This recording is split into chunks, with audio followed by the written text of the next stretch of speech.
Young Joseph was a boy when his father loved him more than all his sons, for he was the son of his old age, and Jacob made for him a robe of many colors.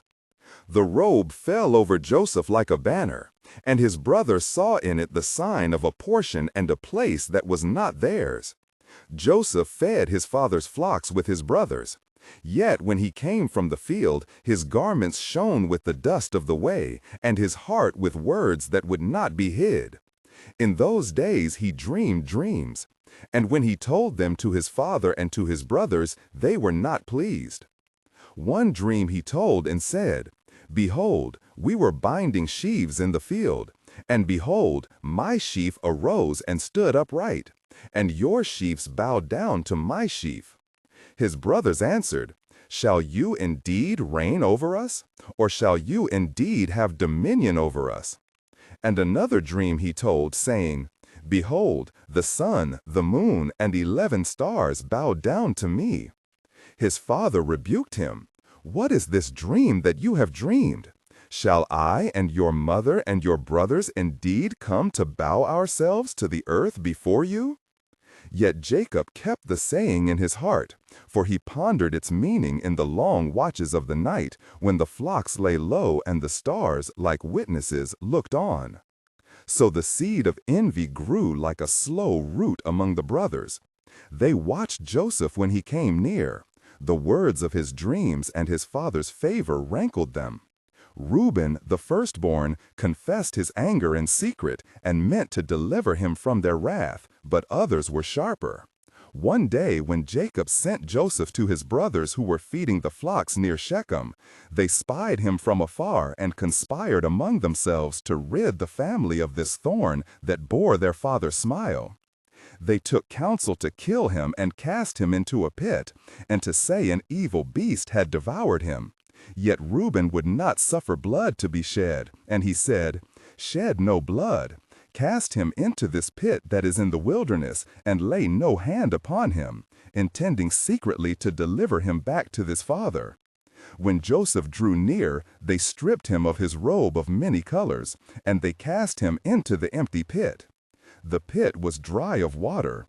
The light of the sky made a small circle upon the stones below, and Joseph sat there with his robe in his lap and his heart like a sealed cup. While they ate bread and looked toward the pit, a company of Ishmaelites passed by, their camels laden with spices, balm, and myrrh from the road to Egypt. Judah stood up and said, "What profit is there if we slay our brother and conceal his blood? Come, let us sell him to the Ishmaelites, and let not our hand be upon him, for he is our brother, our flesh." The men prevailed with Reuben's unspoken sorrow, and Joseph was sold for 20 pieces of silver. They dipped the robe in blood of a kid and brought it to their father, and Jacob mourned for Joseph many days and would not be comforted. In the house of Jacob there were mourning and a silence like the hush at the end of a harvest. And it came to pass that Joseph was carried into Egypt. There Potiphar, an officer of Pharaoh, captain of the guard, bought him and set him as a servant in his house. The land of Egypt was strange to the boy who had known only the hills and the keeping of sheep. Yet the ways of the house, oils and breads and fine linen, became known to him. The Lord was with Joseph, and he prospered. The captain of the guard saw that the Lord was with him, and he made him overseer of his house, and put all that he had into Joseph's hand. From the kitchens arose the smell of frying onions and the hum of servants. The linens at Potiphar's table were heavy with perfume. And Joseph walked among them with hands formed by toil, but lips set like an upright beam. Potiphar's wife saw that Joseph was a youth fair to look upon, and desired him. She spoke to him day by day, but Joseph refused, for he feared his Lord, and he feared the Lord. "How then could I do this great wickedness and sin against God?" he said to her. She pursued him with words that were like a net, and with glances that were like a snare. Once, as the house lay quiet and the servants were gone, she took hold of Joseph by his garment, but he left his garment in her hand and fled out of the house, running into the cool evening, the air smelling of papyrus and the river beyond. She lifted the garment and called out to the men of her house, and she made a false tale, saying, "He came to me to lie with me, and when I cried, he left his garment beside me and fled." Potiphar's face was moved with wrath, and Joseph was accused and cast into the prison, which was the holding place for the king's prisoners. The prison had stones that drank the sun by day and gave it back as a cold grief by night. Its air held the smell of other men's sorrow. Yet the Lord was with Joseph there also. The keeper of the prison entrusted to Joseph the care of the prisoners, and whatever was done in the prison, Joseph did it. The chief cupbearer and the chief baker of the king offended their lord, the king of Egypt, and were put into the same prison with Joseph. In the prison there was a night when the wine and the bread that had been set before the king were remembered in a dream. Each of the two drew near to Joseph at morning, distressed, for their sleep had been filled with images not of Egypt, but of a hand unseen. Joseph, who had learned to look for the Lord in every strange place, said unto them, "Do not interpretations belong to God? Tell them to me." The cupbearer told his dream. He saw a vine before him. In the vine were 3 branches. It budded and put forth blossoms, and its clusters brought forth ripe grapes. He took the grapes, pressed them into Pharaoh's cup, and put the cup into Pharaoh's hand. Joseph said, "This is its interpretation. The 3 branches are 3 days. Within 3 days Pharaoh will lift up your head and restore you to your place, and you shall give Pharaoh his cup as before." But the baker's dream was of baskets upon his head, and of bakers in the basket, and birds did eat of the bread that was in the baskets. Joseph replied, "The 3 baskets are 3 days. Within 3 days Pharaoh will lift off your head from you and hang you upon a tree, and the birds shall eat your flesh." So it was. On the 3rd day Pharaoh made merry with all his servants. He restored the cupbearer to his office, but hanged the baker. Yet the cupbearer remembered not Joseph, and Joseph remained in prison. Years passed, counted by the turning of the moon and by the sound of the city beyond the walls. The skill of Joseph did not fail, and the Lord gave him favor in the eyes of the keeper and of those about him. But he sat with dreams and with the silence of an absent name. One day, when 2 full years had been added to the count of his days in that place, Pharaoh dreamed 2 dreams in one night. He stood by the river, and from the river came up 7 fat and well-favored cows that fed in the reed grass. And behold, 7 lean and ill-favored cows came up after them, and devoured the 7 fat cows. Then Pharaoh dreamed again. Behold, 7 good ears growing upon one stalk, and 7 thin and blighted ears devoured the 7 good ears. Pharaoh awakened, and his spirit was troubled. None of the magicians or wise men of Egypt could make known to Pharaoh the meaning of his dreams. At last the cupbearer, remembering the one who had stood interpretive and faithful, told Pharaoh of Joseph who was in the prison. So Joseph was brought forth from the house of the keeper. He was shaven, clothed, and stood before Pharaoh in the palace's inner court, where the air was sharp with incense and the weight of 1,000 voices. Pharaoh said unto Joseph, "I have dreamed a dream, and there is no one to interpret it. I have heard say of you that you can put interpretations to dreams." Joseph answered, "It is not in me. God will give Pharaoh an answer of peace." Then Joseph told the meaning plainly. He said, "The dreams of Pharaoh are one. What God is about to do he has shown to Pharaoh. Behold, there come 7 years of great plenty throughout all the land of Egypt. And after them shall arise 7 years of famine, and all the plenty shall be forgotten in the land. And the famine shall consume the land, and the plenty shall be unseen. Therefore let Pharaoh look out a man discreet and wise, and set him over the land of Egypt, to gather during the 7 plenteous years, that food might be laid up under the hand of Pharaoh for food in the cities. And let them take up a 5th part of the produce in the years of plenty, and lay it in store. Pharaoh saw Joseph's wisdom, and the spirit that gave him utterance. And he said unto his servants, Can we find such a one as this, a man in whom the Spirit of God dwells? Pharaoh took off his signet ring from his hand, and put it upon Joseph's hand, and clothed him with garments of fine linen, and set a gold chain around his neck. He made him ride in the 2nd chariot, which was next to the chariot of Pharaoh. And they cried before him, Bow the knee.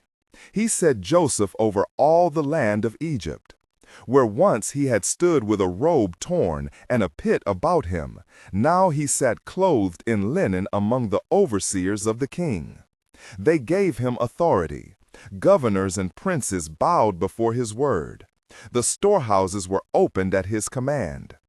Joseph's house was filled with the making of provision.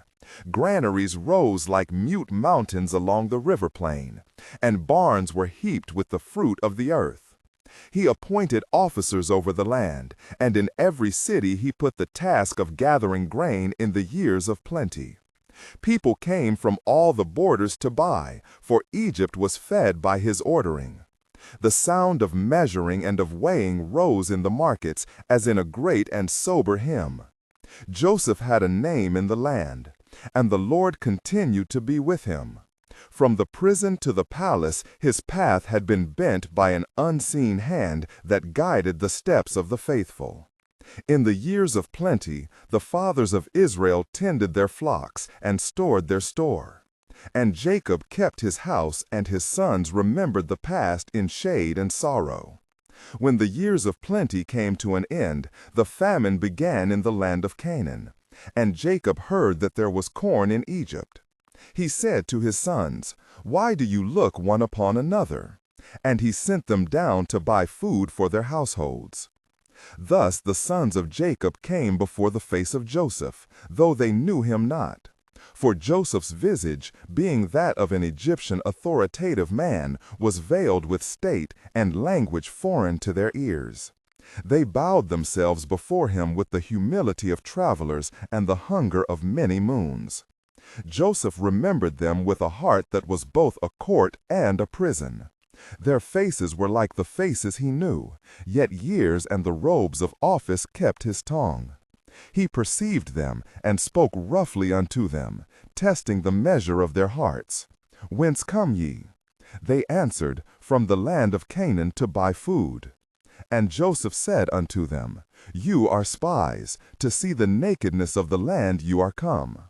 They protested their innocence, and told of a father and a younger brother at home, and of one other whose name was Benjamin, the son of Rachel, whom their father loved more than all.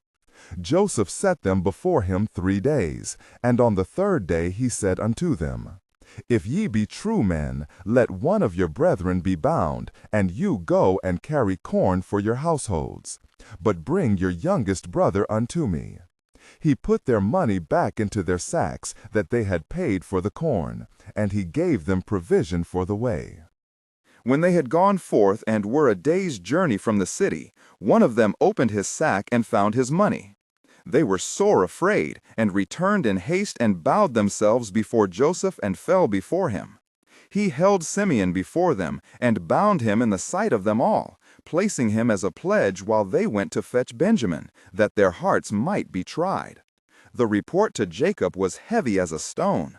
He clung to the memory of Joseph with a father's worn hands and said, You have bereaved me of my children. Joseph is not, and Simeon is not, and you will take Benjamin away. Yet hunger is not moved by lament. After time and after pleading, Jacob yielded, and he allowed Benjamin to go, charging them to be careful and to keep watch over their youngest, and to take of the best for Egypt, for his sons must return with bread.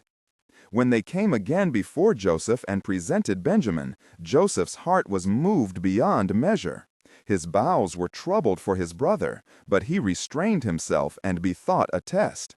He commanded his steward to fill their sacks with as much as they could bear, and to put every man's money in his sack, and to put myrrh, almonds, and honey. But he also directed that his silver cup should be placed in Benjamin's sack. On the third day after their return, when they were yet but a bowshot from the city, Joseph bade his steward overtake them and call, saying, "Why have you rewarded evil for good? Is not my lord's silver in your baggage?"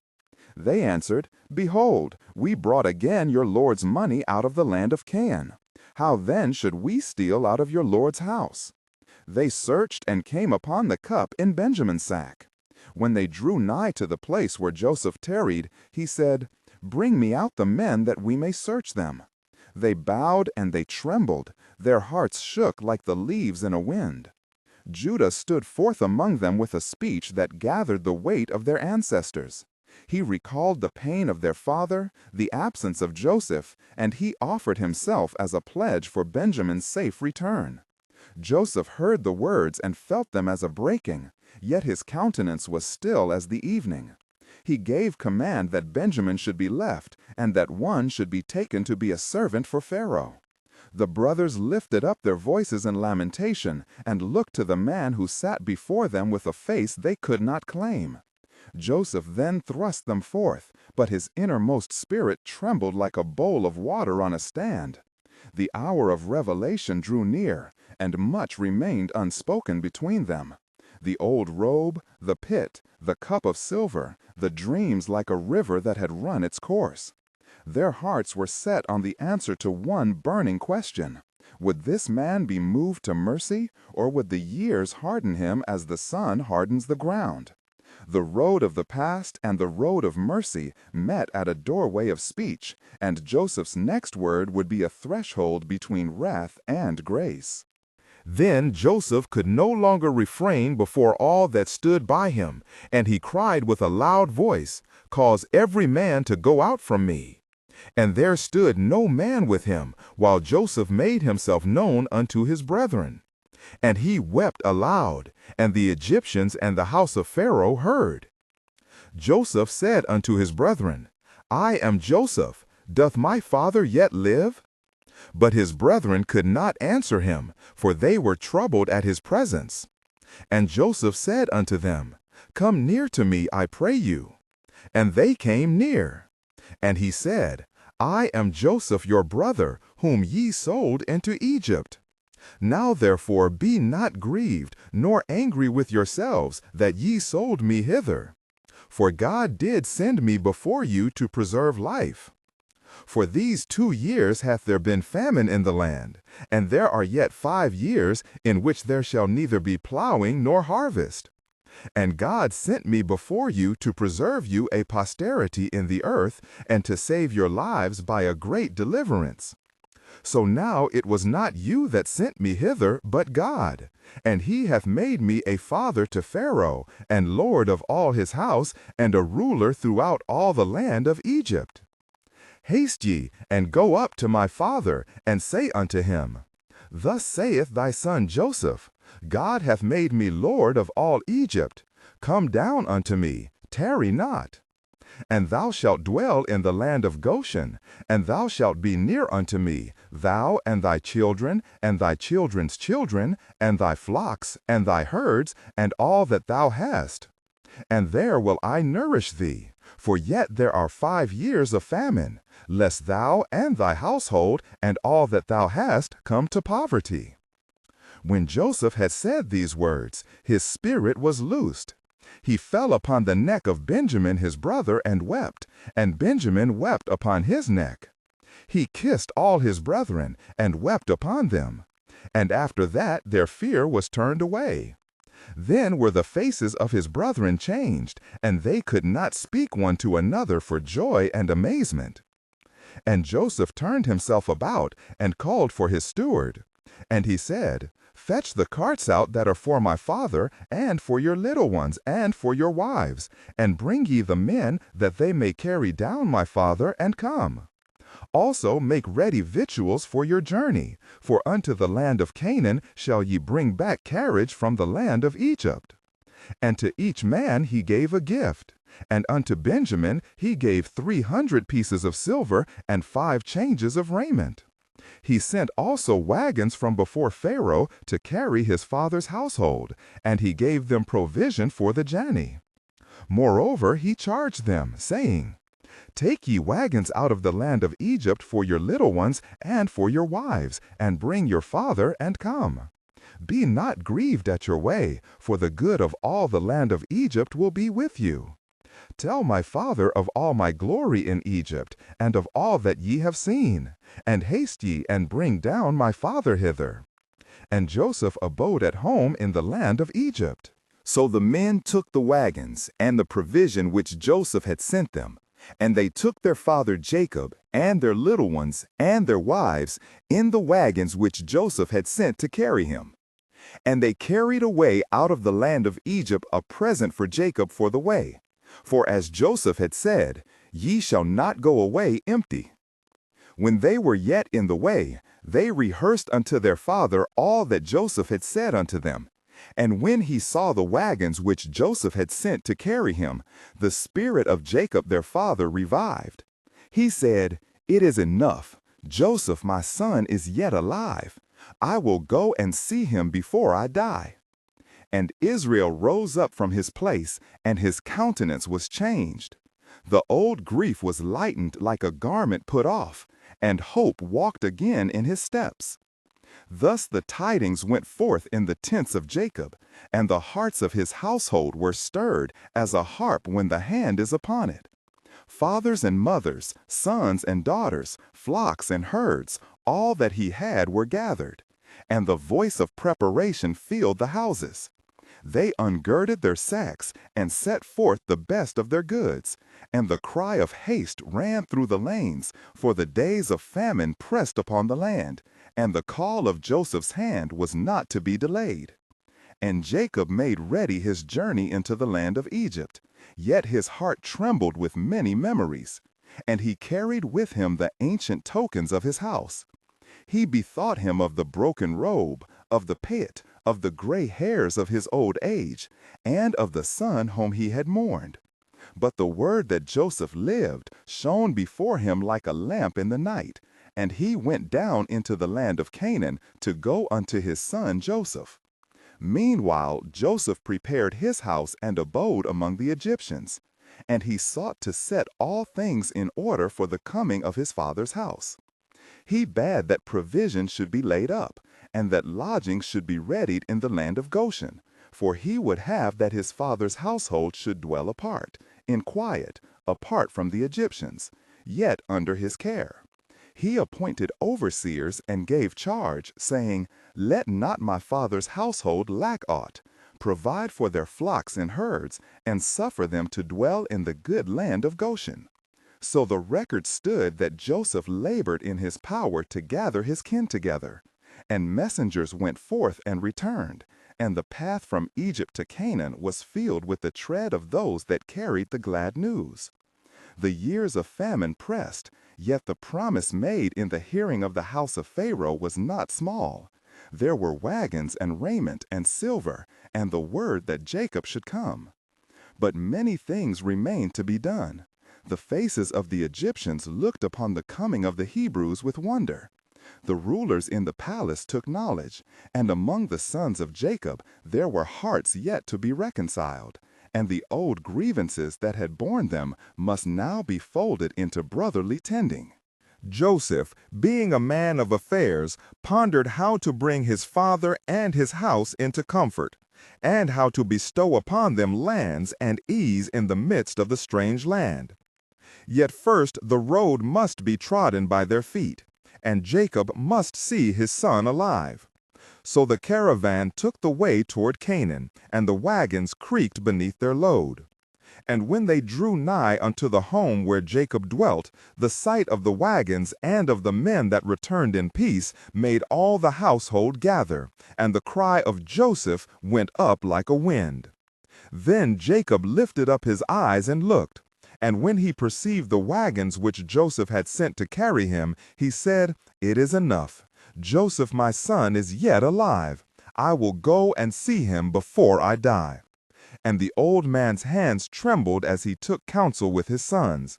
And he made ready to depart.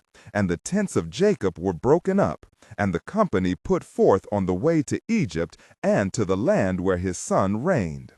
Thus the road that had once known parting knew again a pilgrimage of return. And the footsteps that had gone out to buy bread now went forth to bring forth a father to a land of plenty, and to bring an end to the long season of mourning. The house of Jacob moved as one toward Egypt, and the sight of their coming was as a new chapter opening in the record of their days. And it came to pass, when they were come into the land of Egypt, that Joseph made haste to present his father before Pharaoh. He brought forth Jacob and set him before the king. And the old man's eyes were dim with the shadow of many years, yet his countenance shone as one who had seen a great mercy. Joseph stood by, and his brethren stood round about, and the princes of Egypt looked upon the company with wonder. And Pharaoh spake unto Jacob, saying, How old art thou? And Jacob answered Pharaoh and said, The days of the years of my pilgrimage are 130 years. Few and evil have the days of the years of my life, and they have not attained unto the days of the years of my fathers in the days of their pilgrimage. Then Jacob blessed Pharaoh, and the blessing fell from his lips like a benediction upon the house of Egypt. And the face of the king was gracious toward him.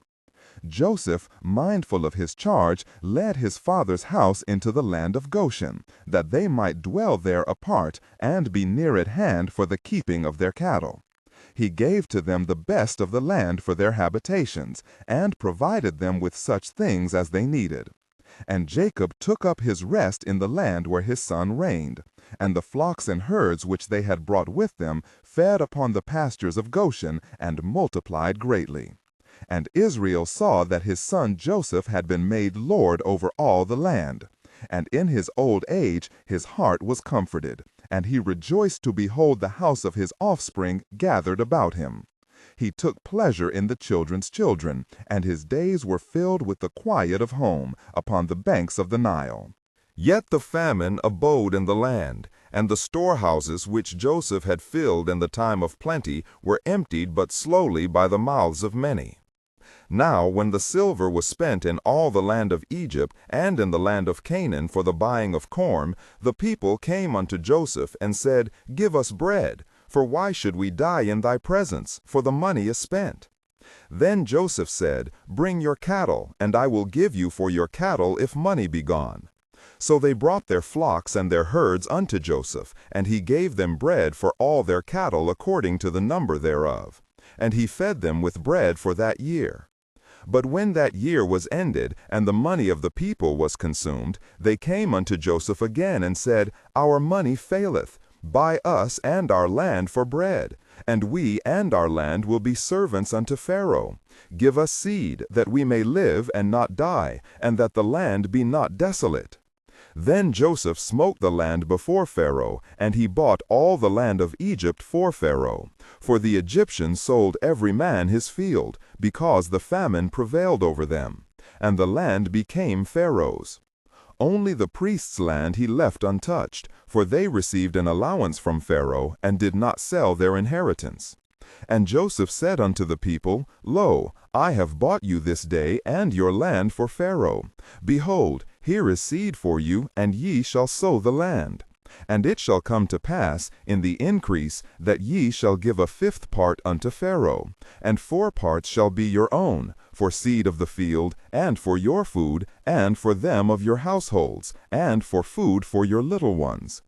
Thus Joseph set the burden upon the people, and they were bound to Pharaoh in their toil, yet the storehouses were replenished, and the cities kept from famine. He appointed overseers over the land, and made registers for that which was given and taken. And the wisdom of his hand was shown in all his dealings, for he spared not his toil, but labored to sustain both the king and the people. Meanwhile Jacob waxed old, and his strength failed. And he called unto him his son Joseph, and said, I am old, and my days are diminished. Bury me not, I pray thee, in Egypt. But when I sleep with my fathers, carry me out of Egypt, and bury me in their burying place. Joseph swore to him, and took an oath before all his brethren, that he would do as his father had commanded. And Jacob was comforted. And the years of Jacob's sojourn in the land of Egypt were 17, during which his household increased, and the memory of home, though distant, lived in his heart. He would tell the story of the past to his sons. He would set before them the tokens of the covenant, and the names of the places where their fathers had walked. And he lifted up his voice oft in prayer, that the God of his fathers would be with them, and bring them again to the land of their inheritance. Time moved on, and the shade of age fell deeper upon Jacob. Yet the love of his sons and the presence of Joseph were as a gentling hand upon his head. He looked upon Ephraim and Manasseh, whom Joseph had brought up in his own house, and his eyes shone with a tenderness that the years could not dull. Joseph brought his 2 sons near, for Jacob's blessing was precious, and the old man desired to set his hand upon them before he departed. So Joseph brought them before Israel, and he blessed them, saying, May the God which fed me all my life long unto this day, the angel which redeemed me from all evil, bless these lads. He crossed his hands, placing his right hand upon the younger, and his left upon the elder, that the younger should become greater than the elder. And though Joseph strove to set them in order by birth, Israel refused to obey the order of man, saying, I know it, my son, I know it. He also shall become a people, and he also shall be great. But truly his younger brother shall be greater than he, and his seed shall become a multitude of nations. Thus Israel adopted the 2 as his own, setting them apart among his sons, and he declared, By thee shall Israel bless, saying, God make thee as Ephraim and as Manasseh. And Joseph rejoiced at his father's mind, for he saw therein the hand of God still upon the house of Jacob. But the days grew heavy upon Israel, and he called his sons unto him for counsel and for parting words. He spake to them of the God of their fathers, of the land of promise, and of that which should follow. To each he gave his blessing in order, and with his words he revealed the ways and the faults, the favors and the judgments that had gone before, closing his speech with a charge to bury him with his fathers in the burying place at Machpelah. When his benedictions were ended, Jacob folded his hands upon his breast and gave up the ghost, and was gathered unto his people.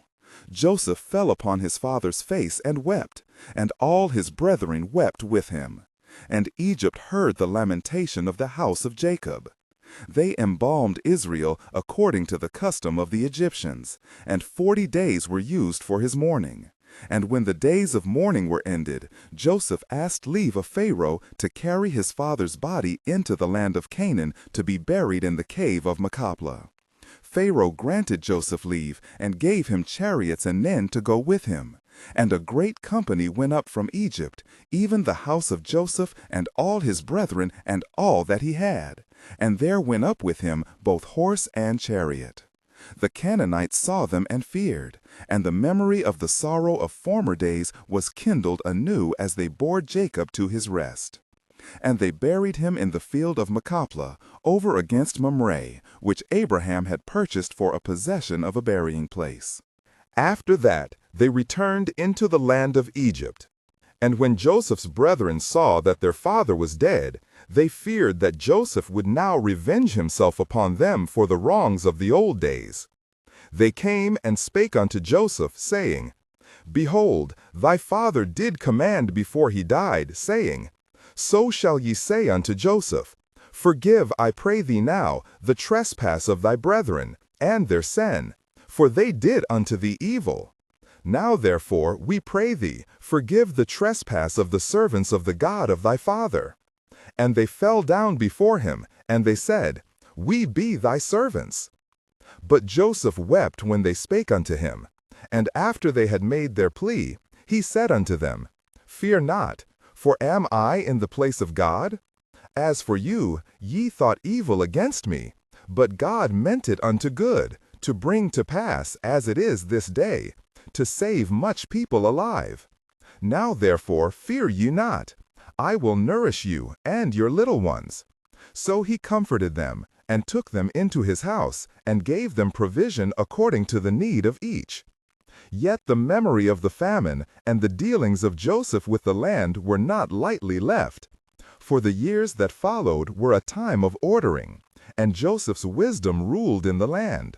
He had learned to read the signs of the heavens, to foresee the seasons. But above all, he trusted in the counsel that had led him from the pit into power. In all his labors, he sought not to exalt himself, but to preserve life where desolation had been, and to bind his father's house to a place of safety within the land of Egypt. And Joseph called unto the elders of his house, and unto all that were of his lineage, and spake unto them concerning the covenant which God had made with Abraham, Isaac, and Jacob. And he charged them, saying, When the Lord shall visit you, and bring you forth out of this land unto the land which he sware to give to our fathers, ye shall carry my bones up with you from hence. And they sware unto him according to his word. So Joseph dwelt in Egypt, and the years of his life were fulfilled. He saw the children of his children, and the house of Israel waxing great and numerous in the land of his sojourning. Many were the seasons in which he governed the storehouses, and he gave his counsel to Pharaoh until his days were full. When his end drew nigh, Joseph gathered his household about him, and caused them to remember the Lord their God, who had preserved him in the furnace of adversity, and set him as a pillar within a stranger's court. He left charges in his speech, and laid upon their hearts the faith of their fathers, that they should not forget the land of promise, nor cease to look for the time of the Lord's visitation. And Joseph died, being 110 years old. Men prepared him according to the custom of the Egyptians. They embalmed him, and laid him in a coffin in Egypt. His body was kept among the Egyptians, and his name was not forgotten among the people of the land during many generations. And Joseph died, being 110 years old. Men prepared him according to the custom of the Egyptians. They embalmed him, and laid him in a coffin in Egypt. His body was kept among the Egyptians, and his name was not forgotten among the people of the land during many generations. But the children of Israel were fruitful and multiplied and increased exceedingly, so that the land was filled with them. The sons and daughters of those that had come down with Jacob multiplied, and their flocks and herds waxed great. They spread abroad, and the memory of Joseph's deeds lived in the mouths of their fathers. And there arose up a new king over Egypt, who knew not Joseph, nor regarded the bond which had been with the sons of Jacob. He looked upon the strangers that sojourned in his borders, and feared their increase, for the people were many, and in his eyes their multitude was a power that might be turned against him in the day of war. Therefore the king set taskmasters over them, and he afflicted them with grievous labor. He appointed overseers upon the children of Israel, and made them serve in burdensome works. They were set to build for him store cities, fortresses of provision and of fame. He oppressed them in their labors. He made their lives bitter with hard service, in mortar and in brick, and in every manner of service in the fields. All their service wherein they were appointed was with rigor. Yet the more they were afflicted, the more they multiplied and spread, and their hearts were not bowed down by bondage. The Egyptians were sore afraid, and the dread of the sons of Israel grew yet greater within the land. Then the king commanded the midwives of the Hebrews, those who attended the women in their travail, saying, When ye do the office of a midwife to the Hebrew women, and see them upon the stools, if it be a son, then ye shall kill him, but if it be a daughter, then she shall live. But the midwives feared God, and did not as the king commanded them. They let the men live. When Pharaoh called them and asked why they had done this thing, they answered him, saying, Because the Hebrew women are not as the Egyptian women, for they are lively and are delivered ere the midwife come unto them. Wherefore the king charged all his people, saying, Every son that is born ye shall cast into the river, and every daughter ye shall save alive. Thus was a grievous decree set in the land, and the burden upon the children of Israel waxed heavy. In those days the seed of the family of Levi abode among the people, and there came forth a child of that house in whose preservation the counsel of men and the providence of God were to meet. But the tale of him and of the time of his birth is a thing to be told in due season, for it was wrought beneath the shadow of oppression and in the hearing of terror. So the sons of Israel cried unto the Lord because of their bondage, and their cry came up unto heaven. The memory of the covenant which God had made with their fathers was not lost. Though they sighed under toil and under the decree of the king, they left undone no fervent prayer to the God of Abraham, Isaac, and Jacob. Thus the generations passed, and the name of Joseph remained as a watchword among them, a sign that God had preserved a seed in a strange land, and that there abided yet a promise of deliverance.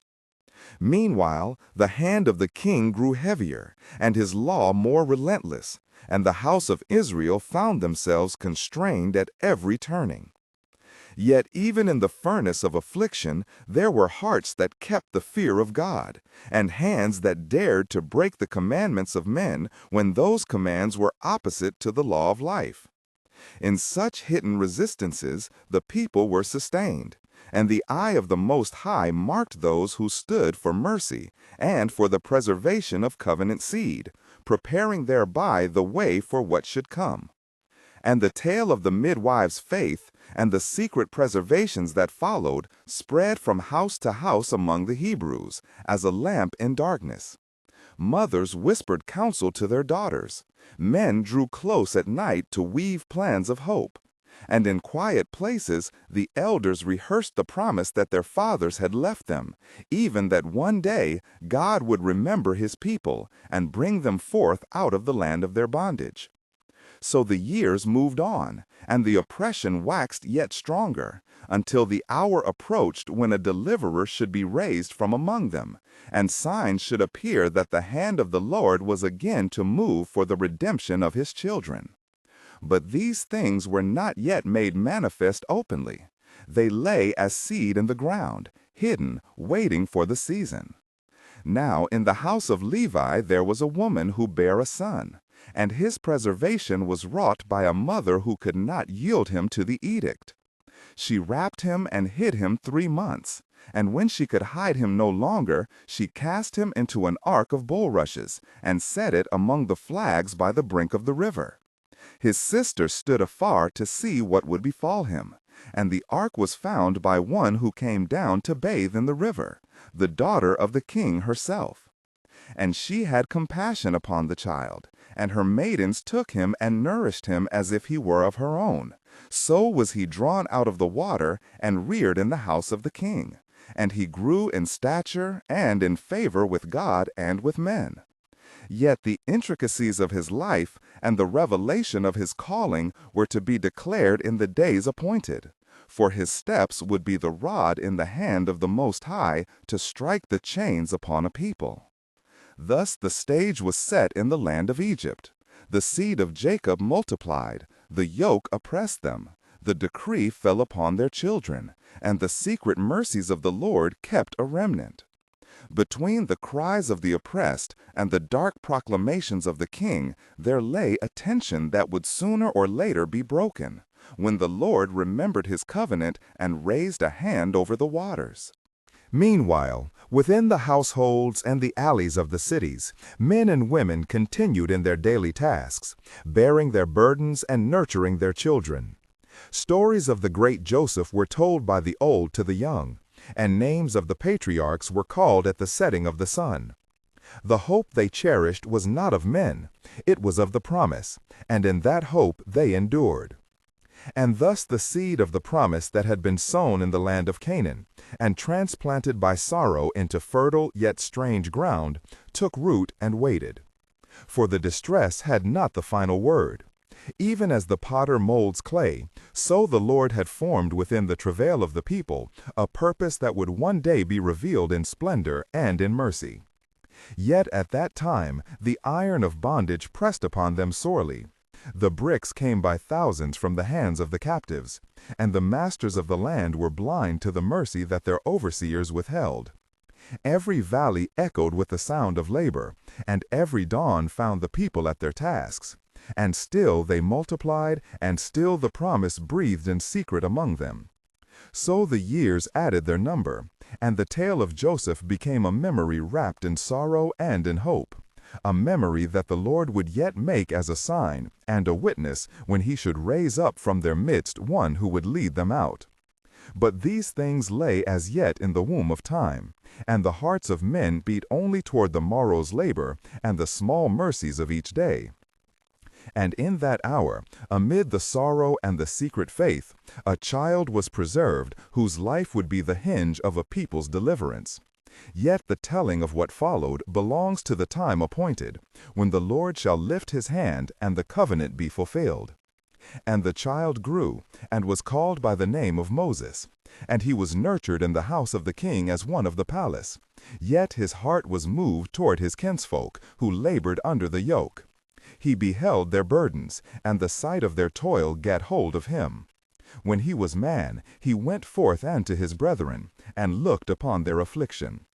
It came to pass in those days that he saw an Egyptian smiting a Hebrew, one of his brethren.